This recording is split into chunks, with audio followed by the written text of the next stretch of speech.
各位亲爱的朋友们，本次的路程是在武夷山市停留1天，然后自武夷山市翻越武夷山到达永平镇，再从永平镇骑到陈屋村，共计3天的旅程。神奇的简讯无穷回圈。今天一早本来要出发了，没想到百度发布了超大暴雷雨警报，又或者是教官体恤我的体能状况，所以今天就留在武夷山市1天，明天再翻越武夷山到武夷山镇。中午吃的是黄焖鸡米饭，是这趟旅程中少有的美味了，15元人民币绝对值得一尝。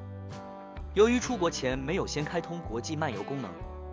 所以要买机票或网络买东西会收不到简讯，这下惨了，收不到简讯就没法认证。然后我买的可以打回台湾的中港卡，又必须充值才有钱打电话回中华电信，就是要刷信用卡充值才能打电话回台湾，开启漫游才能够接收简讯，要充值必须收到简讯验证才能刷卡，这简直是无穷回圈了。最后幸好秦姐姐在台湾帮我先刷卡储值100港币入中港卡，然后打回台湾，结果无法电话申请，故而先以 email 传来申请书，然后收到后在附近找到打印店印出申请书，填写完资料放上身份证影本，再 email 回传中华电信，这样就搞了1天了。原以为明天才能开通，结果幸运的是几分钟前收到了开通漫游的简讯，终于我又满血复活了。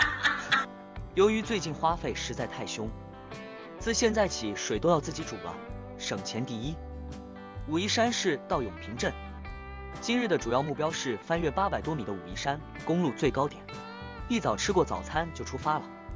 结果教官的车传来一声噗呲声，检查结果是爆胎了，而且外胎有磨破的迹象。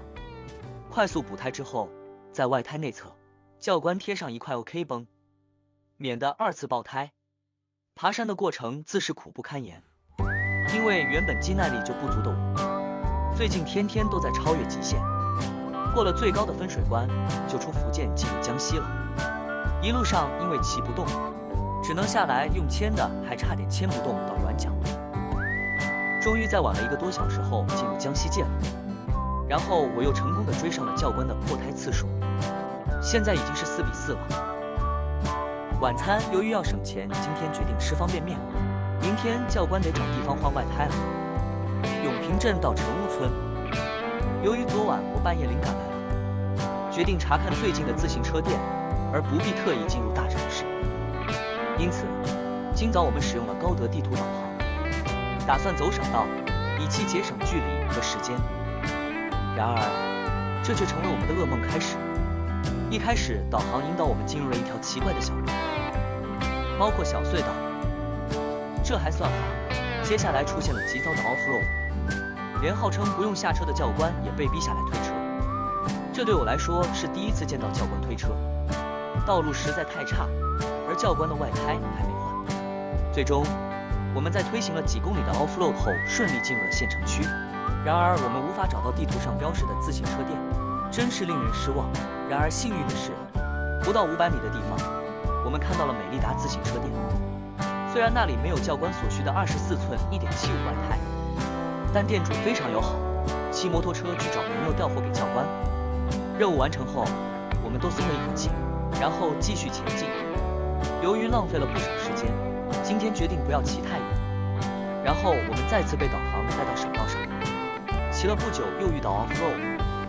换过胎的教官这次不下来推车了，但我们决定一致同意继续骑回国道。大约下午5点，我们终于到达了预定的中板乡，但令人惊讶的是，我们找不到适合住宿的饭店。经过紧急讨论，我们决定继续前进。教官前往下一个城镇找住宿，而我则继续努力，希望在太阳下山之前赶到教官找到的住宿点。最终我在太阳下山前赶上了教官，幸运的不用夜间骑行。总之我们学到了一课，至少在中国应该要找到镇级以上的地区，这样才不会找不到住宿地点。以上就是本次的旅程，预知后事如何，且看下集分享。记得关注再走哦。